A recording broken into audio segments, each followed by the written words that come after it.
Hi, good afternoon. My name is Ebony Watkins, and today we will be discussing the influenza virus and how it has affected Southeast Asia, tropical and subtropical areas. In 1918, the influenza pandemic was first introduced and identified in the military personnel during the spring season. There's not an exact location on where the virus started, but an estimate of 500 million people, or one third of the population worldwide, became infected with the virus. An estimate of 50 million deaths occurred worldwide, and 675,000 deaths occurred in the United States.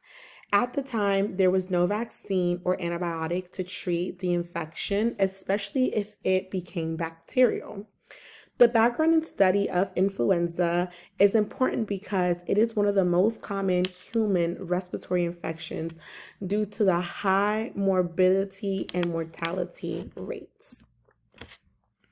The article that I reviewed was found in the National University Library. The purpose of the study was to understand the surveillance of the influenza virus in regions that are tropical and subtropical. It has been suggested that in areas that are tropical and subtropical, there is a lack of long-term effects of the long-term data. Yet, those are areas that are said to be the global source of the influenza epidemic. The population that was used to perform the studies was South Asians due to the area being identified as the global source of the influenza epidemic. The study sample was collected through a control group in China.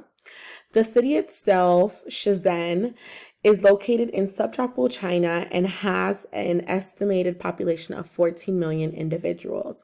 This study was surveillance for a span of 15 years, which started in 1995 when the influenza virus was detected among inpatients and outpatients that were admitted for upper respiratory infections in the area.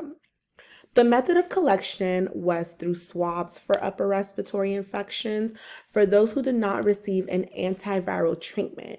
So in order for them to be considered part of the studies, they were unable to receive any type of antiviral treatment, or if they went to the doctor previously, they had to ensure that there wasn't an antiviral treatment that was done. Swabs that were collected within 3 days after symptoms would onset. Once the swabs were collected, they would arrive at the Center for Disease Control and Prevention for evaluation. And while they were at the CDC, a variety of tests would be conducted, and a test would be done to see if any of the patients would test positive for the influenza virus. After the studies were concluded, out of 25,377 Chinese that were swabbed for respiratory specimens, and they were tested between the years of 1995 to 2009, 2,678 of the specimens that came back showed a seasonal pattern in the Shenzhen region. Since this was the first long-term data that was collected, epidemiologists noticed a peak from 1995 to 2008 during the springtime. Now let's go back to when we first started this PowerPoint. It was focused on the springtime in tropical and subtropical areas. So this finding became one of the most important findings, which supported and was one of the main purposes for the study. And statistically, there was a significant annual cycle of influenza virus positive counts with a peak during the spring.